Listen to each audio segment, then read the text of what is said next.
Yesterday, I wasn't Shannon. I was Errand. Every day is a story. I'm Shannon Kaysen. Make sure you like, comment, and subscribe. Sometimes I'm not Shannon. I have to turn into one of my alter egos. Yesterday, I was Errand. Not Aaron, Aaron, but Errand, Errand. Errand.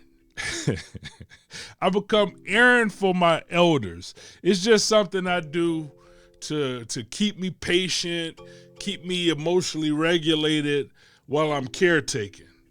Errand. So I had a few missions to accomplish for my uncle yesterday. We had to go to a doctor appointment. I had to do grocery runs for my uncle, my mom, and my auntie. And then my uncle needed a new phone from Verizon, so I had to go there. That took about an hour for him to set up the phone, put the new number, transfer, all this other stuff. It just took a lot of time and money. But Aaron doesn't mind. You know, he just takes it all in stride. A very selfless guy. Then we get back to the house, and Aaron recently cleaned the whole house, so the house is looking good, smelling fresh. Still got some more to do, but it's looking good right now. My uncle gets in his comfortable spot, grabs the TV remote, and tries to turn it on, and the TV isn't working. Now, TV for the older generations, it isn't just entertainment, unfortunately. It's where that generation goes and they can connect with what's going on in the world and they can stay relevant. Like my dad. My dad is 85. He knows more about politics than me. He watches all the talking head shows on YouTube, on his TV, and just don't even get him started. Then my mom, she knows all the local news stories. She watches all the local news TV shows, and she even still reads the local newspaper. So, she always, Shannon, they stabbing people out there. She always scared about something. Then my uncle could be a sports commentator. All the sports he knows, he watches pretty much every sport. And Bob Barker on The Price is Right. But anything that related to sports, I can always ask my uncle. So the TV isn't working. Now, where Shannon would have just handed old Unc a Bible and said, that means more Bible time, Unc. You gotta read this Bible. I'm gonna go hit these streets. But Aaron is patient. He's going to figure it out. He's going to figure out this issue, get the TV back on, because actually the NBA Finals started yesterday. So Unc has to watch the finals. Aaron has to figure this out.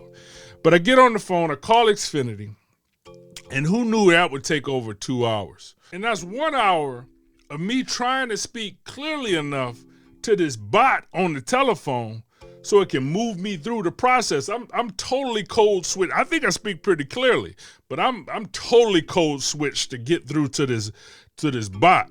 There's multiple callbacks because I have to start over again. And just to get a human on the line, it takes about an hour. Then after I get an actual human on the line, we have to go back and forth with power cycles and advanced technical support. And we get all the way to the end, and there's no TV still. No TV. So I'm handing Unc the Bible. Read some of these Bible stories.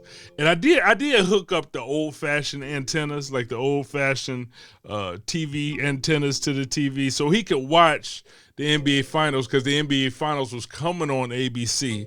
So he should be able to watch the finals on regular TV, even if it's staticky.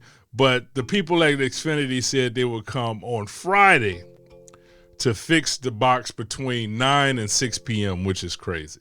So, hey, Unc, there's going to be a lot of Bible reading for you, But my sister is the most competent person I know, probably. She actually took the cable box to the Xfinity office and got a replacement for Unc, and she saved the day. But Aaron wasn't bothered by that. Aaron just wants the mission to get completed. So Unc got to watch the finals, and And it was a good show. It was a good game. I'm rooting for the Knicks right now because the Pistons is out of it, and I love New York. New York is like my favorite city, so I'm rooting for the Knicks. So the moment of meaning for me, Aaron tried the way he knew how to do it, but not every problem needs more effort. Needs you just to put more effort into it. Sometimes you have to take a completely different approach and just go straight to the source. But what about you? Have you ever spent hours trying to solve a problem? Then somebody else comes in and they fix it in like 10 minutes. Is that frustrating to you, or do you consider it a learning experience? What's your story?